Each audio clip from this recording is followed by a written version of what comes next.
The following is an exclusive presentation of the RVA Sports Network.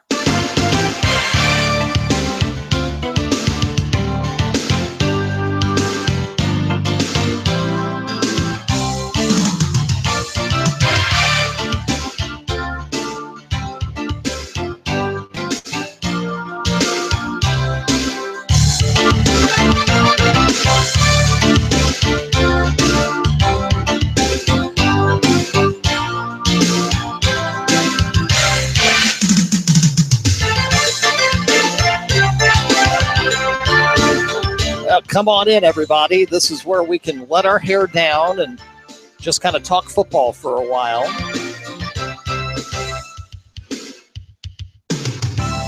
As we welcome you to the debut edition of Live at 11:35 from the RVA Sports Network. Happy Friday night. And for those of you listening on the Live at 11:35 podcast, be it late Friday night or Saturday morning, catching up on week one of high school football, we're so glad to have you with us as well. A couple of times late last year, we decided to go live on our podcast.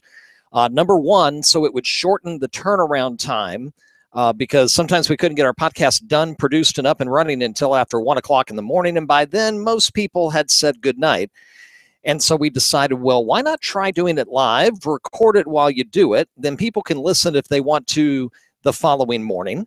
Or you can join us at 11:35 as soon as you finished watching On the Sidelines with Mark and Matt on NBC 12.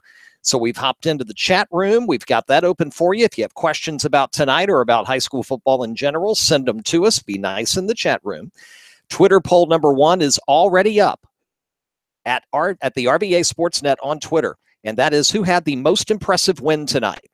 Your nominees are Hermitage, Thomas Dale, Dinwiddie, and Huguenot.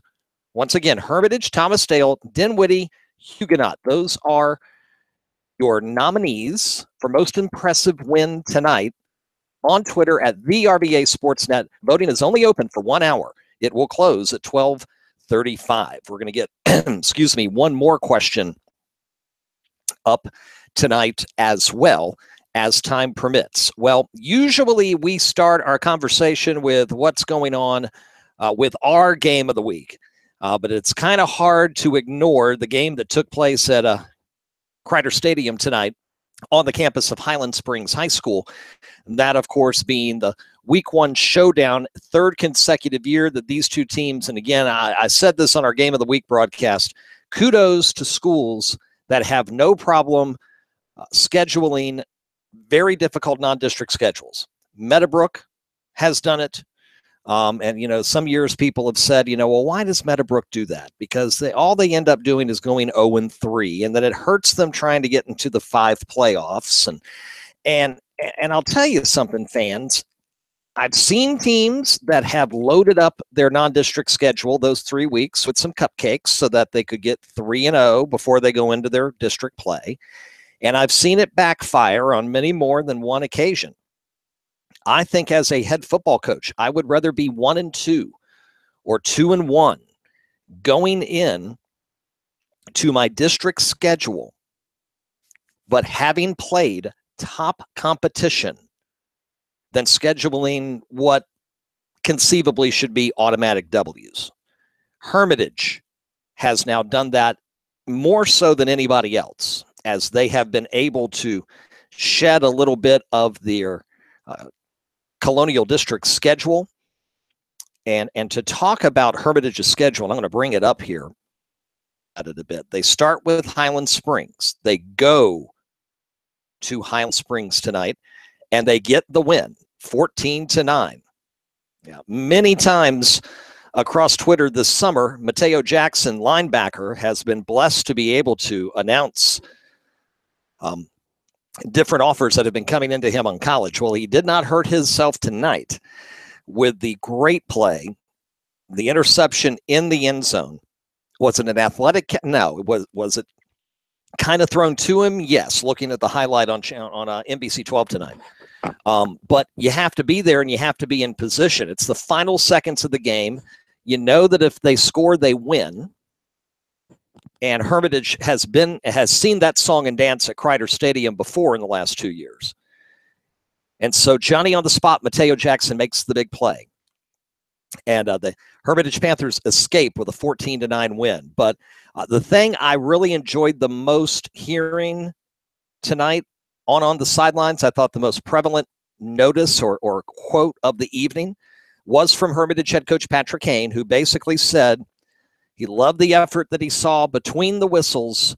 We've got to clean it up after the whistle. There were not one but two big unsportsmanlike conduct penalties that helped Highland Springs get within distance of the winning touchdown in the final minute, and they just weren't able to pop it in. Jackson saves the day, and Hermitage goes to 1-0.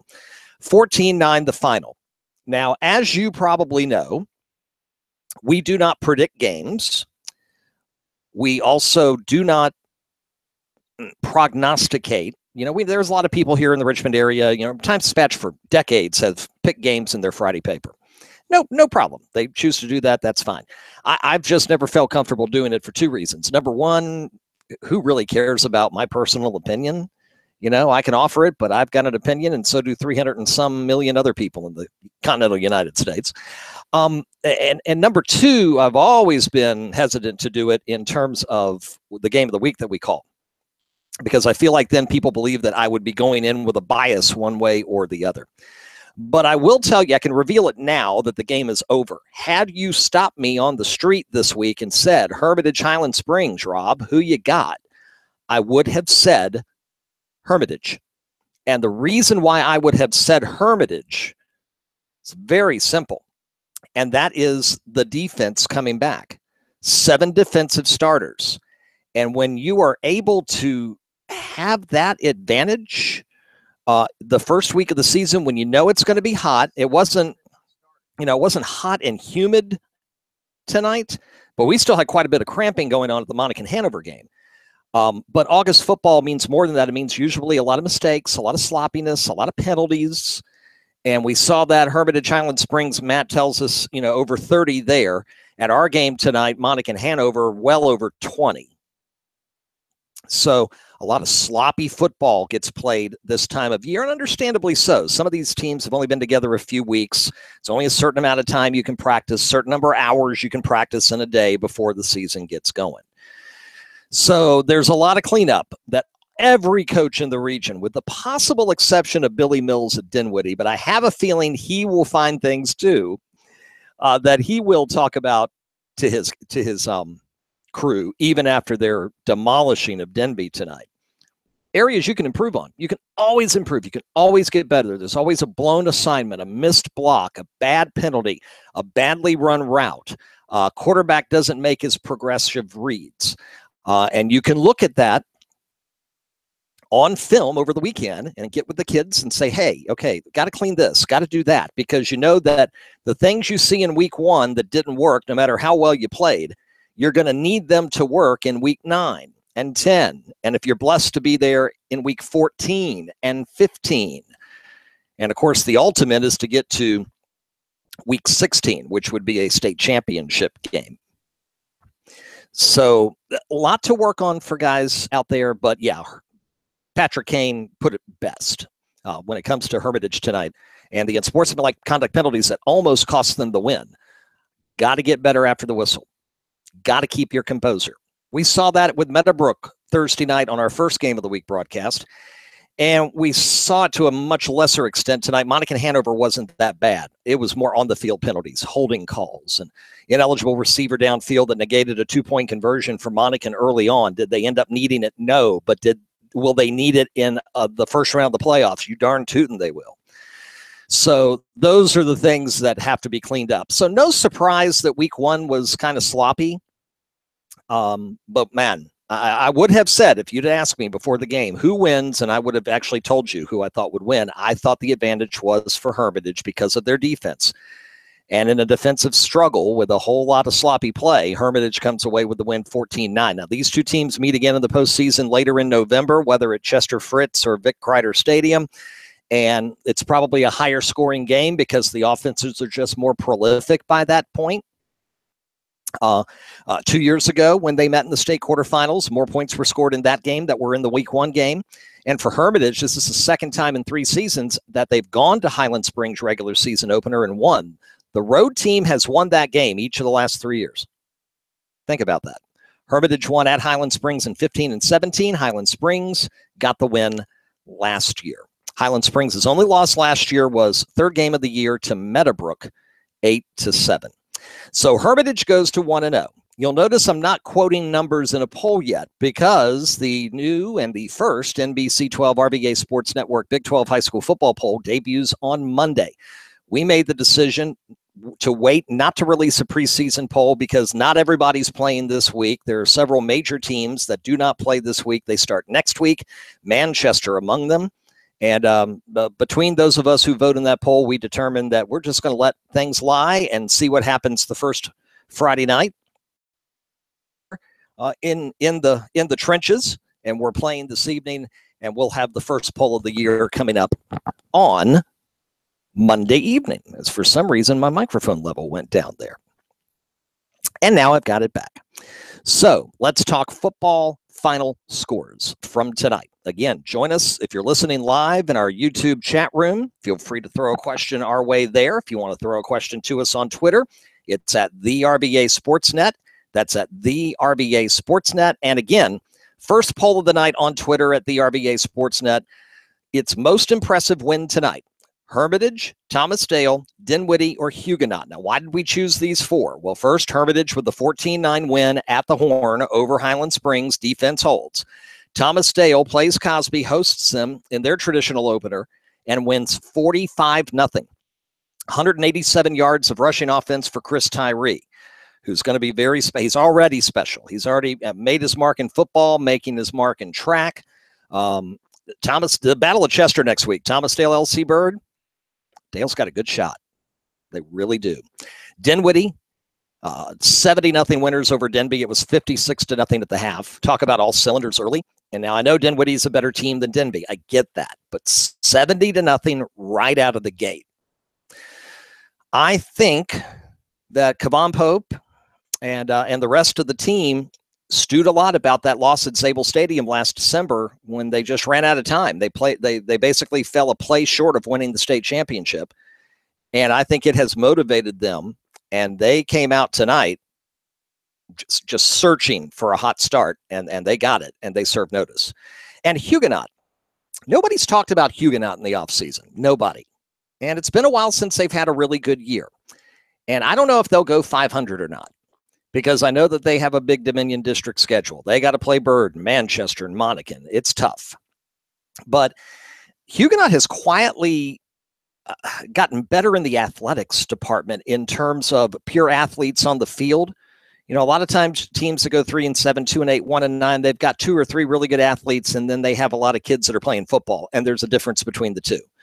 Huguenot's a little bit better in the athletic department this year, and I think they can put some things together and get several wins and be a playoff contender in 2017. And so their 35-6 win over Booker T. Washington at home to start the season tonight made our cut. We considered Monacan. We considered a few other teams, but our final 4 on our poll tonight, most impressive win, Hermitage, Thomas Dale, Dinwiddie, or Huguenot. You can vote now on Twitter at the RBA Sportsnet. Hermitage with the early lead after the first 15 minutes of voting. Well, let's get to the scoreboard, shall we? We talked about Dinwiddie, 70-0 winners over Denby, 56-0 at the half. Really not much more you can say about that. The first game of the year to officially go final belonged to Mills Godwin, who found themselves down at Clover Hill 7-0 at the half. And then they get a kickoff return on the opening kick of the second half to draw within 1. They missed the extra point, but then they score later in the second half. Conversion. Defense holds rest of the way, and the Eagles get their first win of the year, so they will be 1-0 as they get set to host Lee Davis next week on a special Thursday edition of the Game of the Week, and we'll talk about that later on in the podcast. We're here for about the next 25 minutes. Let's stay with Class 4 for just a couple of seconds. Game of the week, of course, we had Monacan, Hanover. Now, Monacan went out to a quick 20-0 lead, and I think a lot of people in the stands, especially on the Hanover side below us in the press box, they were getting antsy thinking, oh no, here comes a 49-0 blowout. Credit Hanover, a young team. I didn't sit down and exactly count, but I think they have less than 10 seniors on this team. And I think they have as many freshmen on the varsity team as they do seniors. This is a young team.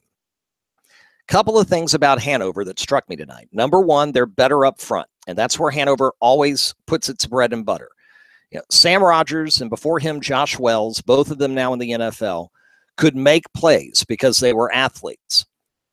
But they couldn't do it all the time. And that was proven last year when their line fell apart and Clayton Cheatham couldn't get going because he just simply didn't have help up front. You got to have a little bit of help, got to get a block. And so Coach Derek Stout takes over the Hanover offensive line in the offseason, makes some changes in the program and whatnot. And I saw a difference 2 weeks ago when I was at their scrimmage with Goochland. And I definitely saw a difference tonight in the game with Monacan because in the last 22 minutes of action, in the last 26 minutes of action, Hanover holds Monacan to 6 points and they score 14. They had 14 in a row at one point and they had it down to a 6-point deficit. Corey Brody breaks out for a 28-yard touchdown run, the only score for Monacan in the second half, and that makes it a 26-14 final. And for a game that only had 40 combined points, the quarterbacks alone passed for nearly 600 yards combined. We had a whole lot of total offense tonight, mostly through the air in that game. So Monacan looks good. They're not Dinwiddie good yet.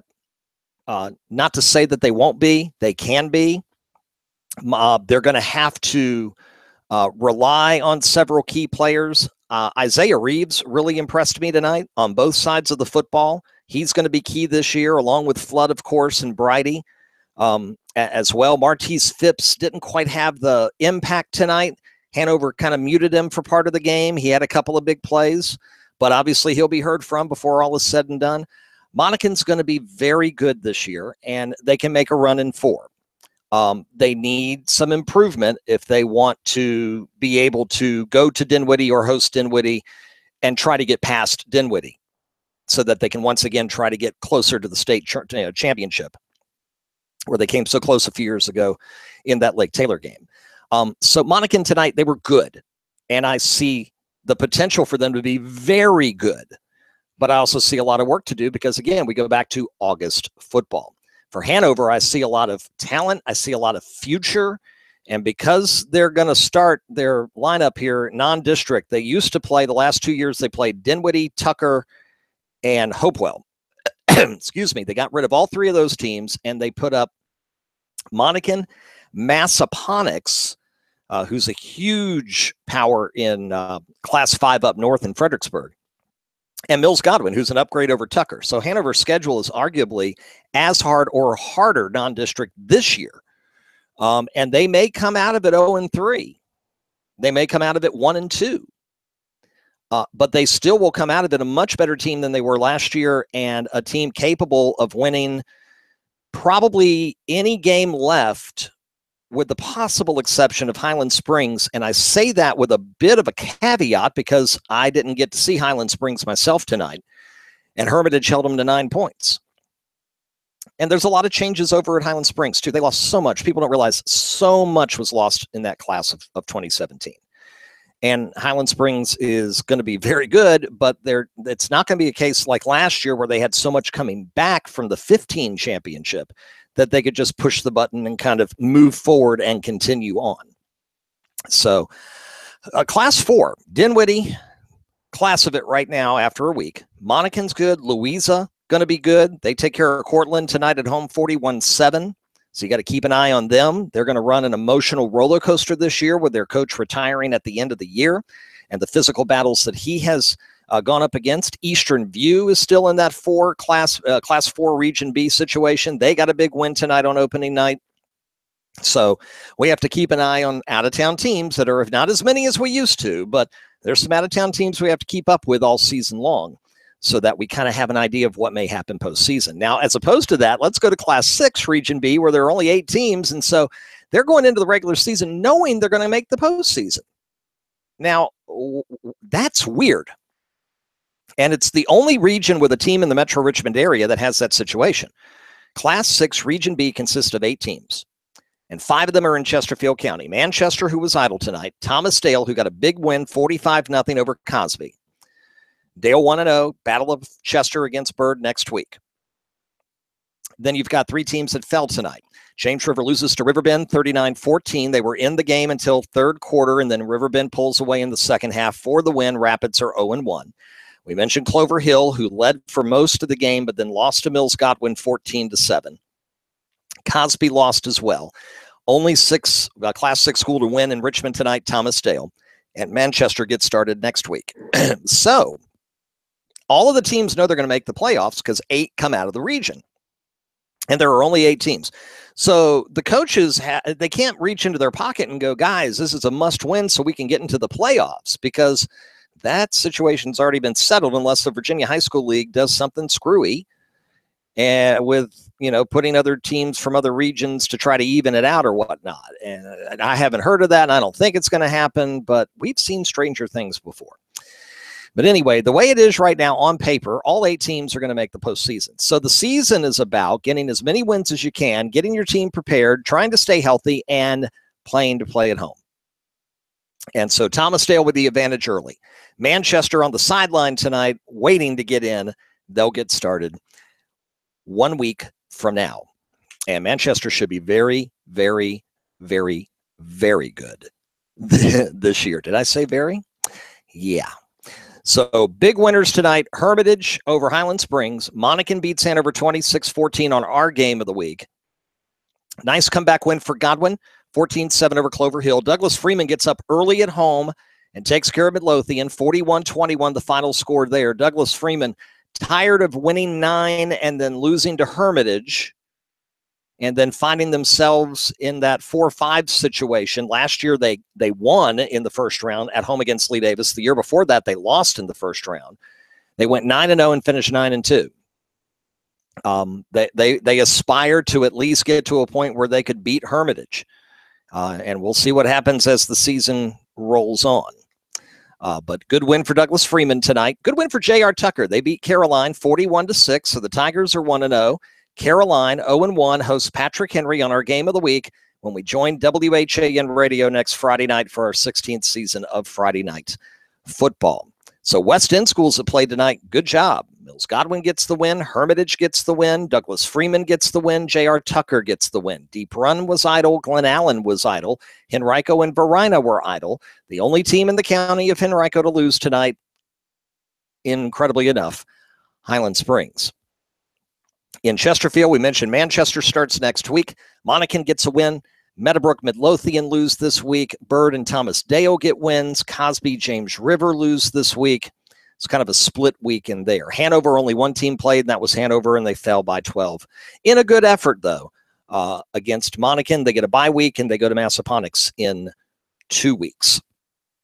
Let me bring up the scoreboard really quick and talk a little bit more about other games that happened tonight. Goochland with a good start to the season as they defeat Thomas Jefferson. I think one of the more surprising finals we got was the final when we found out that IC Norcom had defeated Hopewell 18-14. The final, that was a strange game.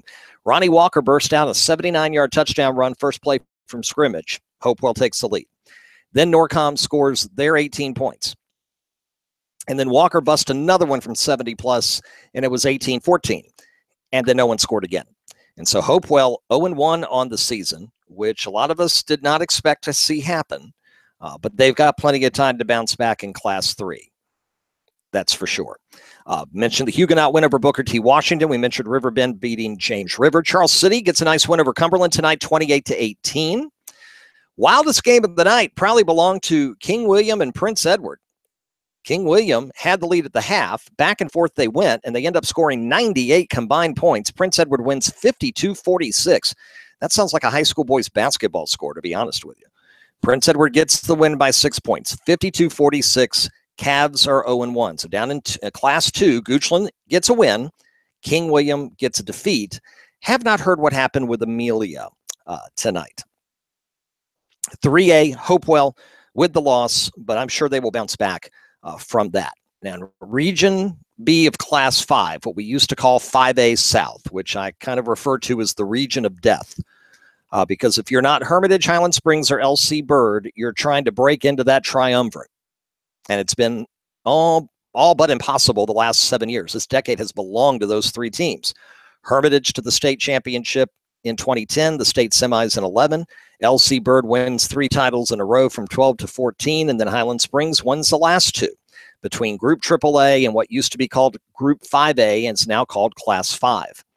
So you got to ask Douglas Freeman. Ask Henrico, who's lost to Hermitage in the first round of the playoffs for 3 consecutive years. There's a situation to where you've got Hermitage, Highland Springs, LC Bird that'll be fighting at the top. You've got Douglas Freeman trying to join them. You've got Lee Davis in the mix. You've got playoff teams from last year like Henrico and Deep Run wanting to return, but Henrico's lost some key players, and they've been through an emotional camp. Deep Run, we'll see exactly how much they get better from year 1 to year 2. Chad Hornick era when they start next Thursday at Atlee.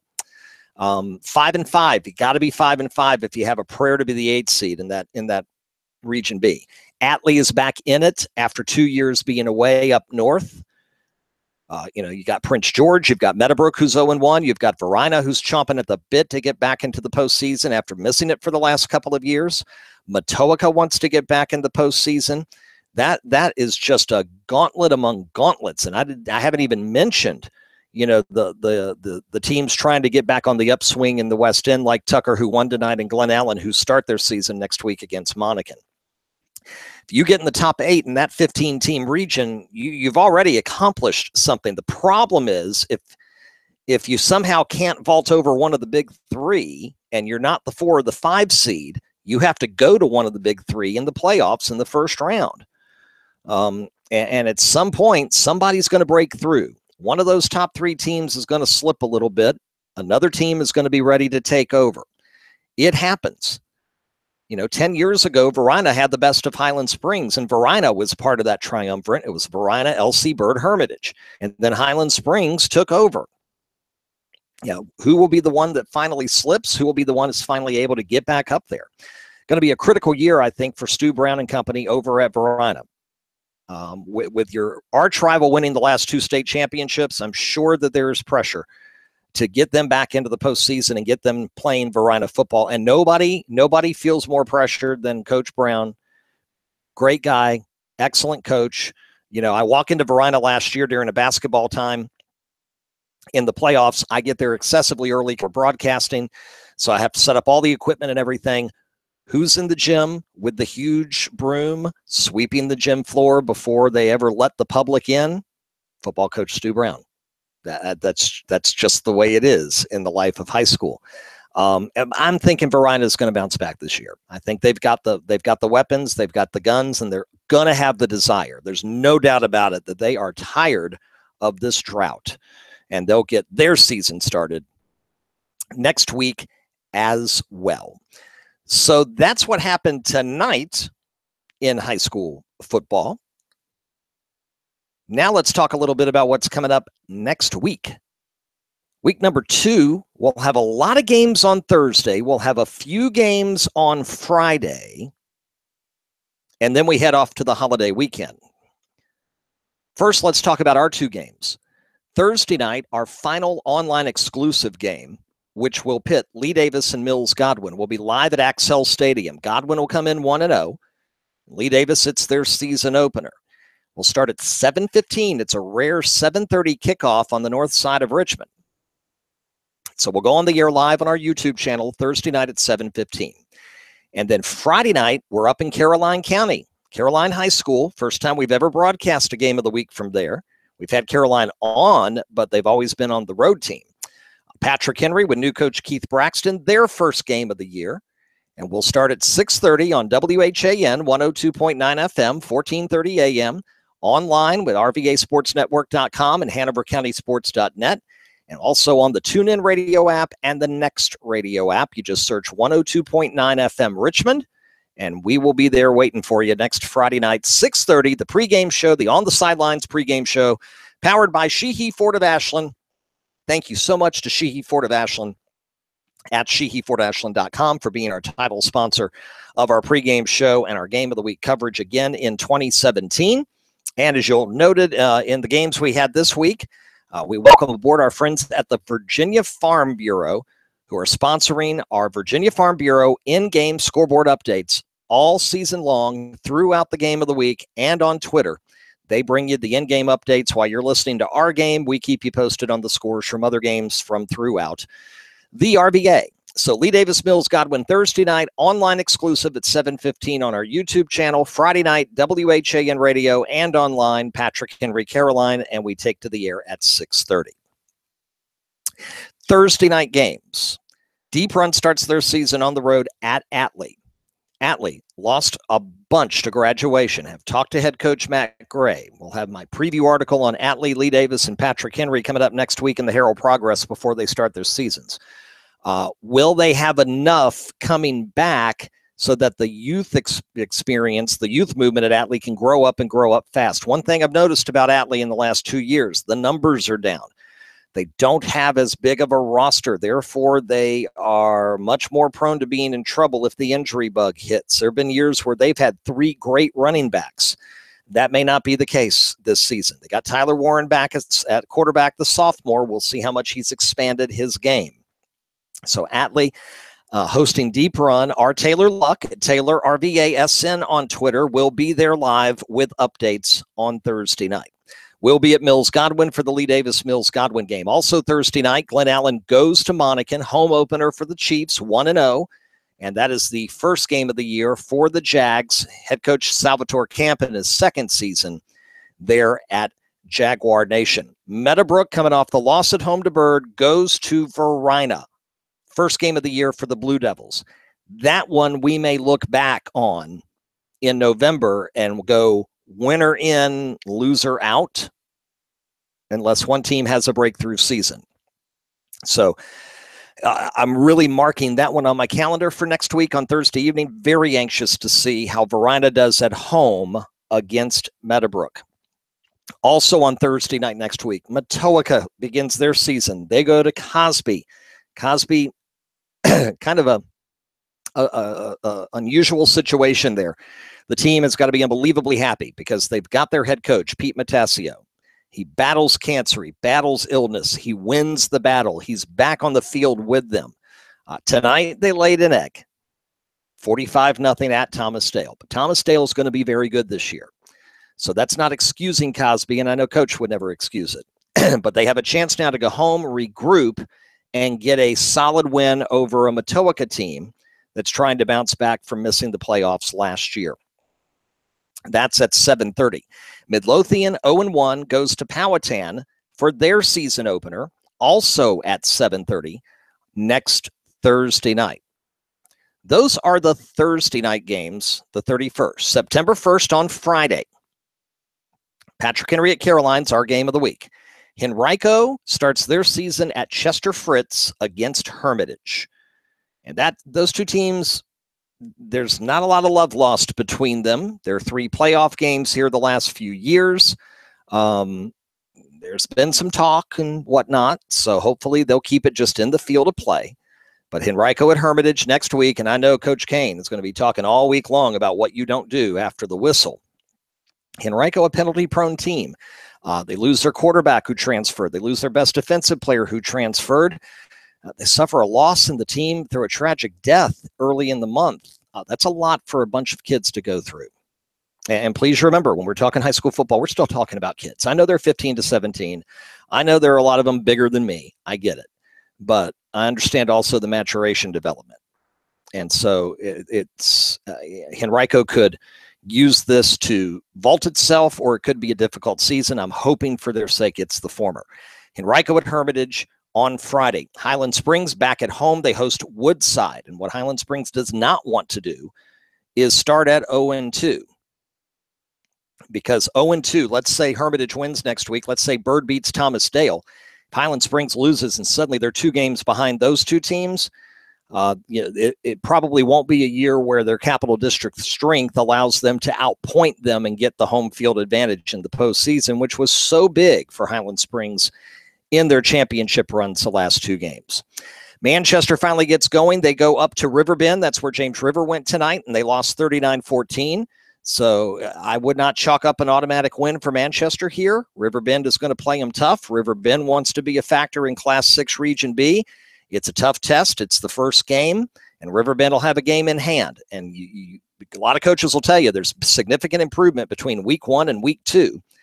And so when a team is playing week 2 at home against a very talented team, it's only in week 1, that could balance things out more than normal. So that's next Friday. Douglas Freeman will go to James River. James River coming in 0-1 and Douglas Freeman at 1-0. And that's a 7 o'clock start, by the way, at James River. Jamestown from Williamsburg will come into Huguenot to take on the 1-0 Falcons. That is a 7 p.m. start. Battle of Chester starts at 7 also between L.C. Bird and Thomas Dale. Those are games coming up next Friday. Petersburg also gets started hosting John Marshall with new head coach Philip Sims, the former Ross Smith standout who was for a time at Alabama, for a time at the University of Virginia. Well, he is now the head man at John Marshall trying to turn the Justices program around, and that will be next Friday night in Petersburg, and that will start at also 7 o'clock, I believe. Let's double check on that. Yes, that is to a 7 o'clock start. One last time to remind you, with a few minutes left on our live podcast, our poll question tonight: most impressive win, Hermitage, Thomas Dale, Dinwiddie, or Huguenot? And you've got a little less than a half hour left to vote on Twitter at the RVA Sportsnet. That's at the RVA Sportsnet. Let's talk a little bit about some other things going on in high school sports as we wrap up this edition of Live at 11:35. And we thank those of you who have joined us for being here. No pressure about, if you're joining us, you don't have to talk in the chat room. You don't have to pose a question. You can vote in the poll if you want to. That's perfectly fine. If you don't, that's cool too. If you're just listening in because you want to get the final word on high school football for week 1, beautiful. We appreciate all of you who have done that very, very much. Coming up this week outside of high school football, well, first of all, we do have one other high school football game and note to talk about. That's tomorrow in the VISAA. Trinity Episcopal gets their season underway Saturday at 1 on the road at Bishop Ironton. So good luck to the Titans as they start their 2017 season. Field hockey and volleyball well underway. We've got coverage of that coming up next week on Twitter. Monday will be at the Hanover Patrick Henry field hockey game at 5:30, weather permitting, because now they're talking about the possibility of some rain on Monday and or Tuesday. The last check I had of Jim Duncan's forecast just before On the Sidelines. Tuesday night will be at Lee Davis for volleyball. Wednesday, we will be trying to remember, other than going to NBC 12 to talk to Mark Davis to get ready for our Friday night pregame show, we will be at Mills Godwin. So we'll be at Godwin back-to-back nights. Mills Godwin field hockey off to a very good start this season. And Deep Run gets an opening win, and those two rivals collide early this season at Godwin on Wednesday night at 6:45, and we'll be there with live tweet coverage on Henrico Sports. Deep Run, Mills Godwin, Prince George right now seem to be the early class in field hockey this year at the Class 5 level. That's not talking about, Cosby, Clover Hill in 6 and, Powhatan and maybe some others in 4. But in Class 5, it's looking like Prince George, Deep Run, Mills, Godwin. That may be the 3 teams that you have to deal with and worry about, at least early on. And 2 of them collide on Wednesday night, and we will be there. Then, of course, next Thursday night, football at Mills Godwin on YouTube, and Friday night, we'll be at Caroline. Then a week from tomorrow, it's a first Randolph-Macon football game of 2017. Defending ODAC champions open against Dickinson at home. And we'll be at Dave Field next Saturday, September the 2nd. Couple of shout-outs from our game of the week. Tyler Elrod, quarterback from Hanover, 41 pass attempts, 22 completions, over 300 yards, touchdown pass to Parker Chenault, couple of interceptions, one coming at the very end of the game, which didn't matter. The game was already out of reach. Cy Flood had a huge first half. It ended up with just shy of 300 yards passing. Corey Bridie with a big night, over 100 yards, 3 rushing touchdowns, and the receiving touchdown on the opening drive. But again, Isaiah Reeves really impressed me tonight. Big night receiving, 140-plus yards of receiving for him, for Monacan, and really enjoyed finally getting to get Monacan on our game of the week. So much going on. The season is underway. Now with football in, we're in full swing with the exception of cross country and fall sports. That'll begin soon. So stay with our Twitter network wherever you might be. It's hyper-local coverage you can only get from the RVA Sports Network. In Hanover, it's Hanover Sports. In Henrico, at Henrico Sports. Chesterfield, at Chesterfield Sports. And, of course, for City of Richmond, Tri-Cities, surrounding county teams. And for other sports news around the area you want to be caught up on, such as the University of Richmond's Sunday night football opener at Sam Houston State, postponed because of Hurricane Harvey. Don't know when that's going to be made up, but it will not be played on Sunday night because of the storm. And as soon as we have more information on that from the Spider office, we'll let you know when and how they are able to try to get that scheduled, simply because, one, that hurricane may stay in the Texas area for several days. They're talking about heavy rain through Wednesday in Houston, which could be catastrophic, to be honest with you.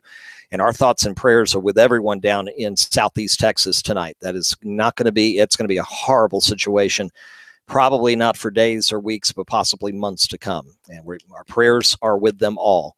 That hopefully everybody has gotten out safely. Those who have elected to stay, I hope God will give them some grace and keep them safe. It's so strange because if I watch the weather a lot, and in fact, when I'm at home working, I usually, if I throw the television on, I put on AccuWeather and just let it run.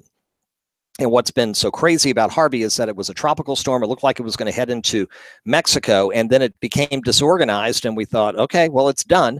And then 48 hours later, it emerges as a new hurricane. It changes direction, and now it is a major hurricane just making landfall as we're recording this podcast just after midnight on Saturday morning down east of Corpus Christi, Texas. So rooting for everyone down there. So the Richmond game Sunday night, not going to happen.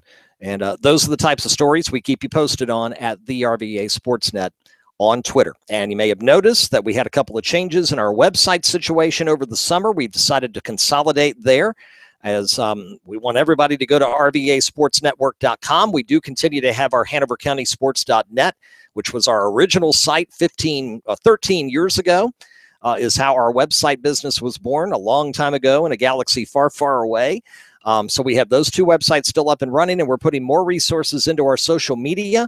So if you don't like us on Facebook yet, now's the time to do it. Facebook.com/RVA Sports Network. We have Facebook.com/Hanover Sports and Facebook.com/Henrico Sports. Again, one last reminder, first NBC 12 RVA Sports Network Big 12 High School Football Poll debuts Monday night on NBC 12 News. Stay with us on Twitter. We'll let you know if it'll debut during the 6 o'clock or the 11 o'clock broadcast. Thank you, everybody, for being with us for our first edition of Live at 11:35. Get a chance to get the podcast to you quicker. Now we're going to go and edit it down a little bit, produce it, put it up on our regular podcast site, and it'll always be available overnight, Saturday, and forever at our podcast site. And we'll have it, of course, linked on Twitter and on Facebook as well. Congratulations to all the winners. Congrats to Bird and Monacan, winners on our Game of the Week doubleheader here in Week 1. The fun has just begun, and we hope that you'll stay with us all season long. For all of you who have been with us for so long on social media, on our Twitter feeds, thank you so much for counting on the RVA Sports Network. We are humbled by your trust that you put in us, and we will do our best, our dead level best, to give you the best coverage that we possibly can. This edition of Live at 11:35, an exclusive presentation of the RVA Sports Network and intended solely for the private, non-commercial use of our audience. Any broadcast redone, take a snippet of it, and without the express written consent of HCS Media LLC, which is my wife, I feel sorry for you, it is prohibited. I've known her 30 years, fans. Don't cross my wife. Rob Witham saying, thanks so much, everybody. We'll talk to you Monday morning, 5 a.m. on AM RVA.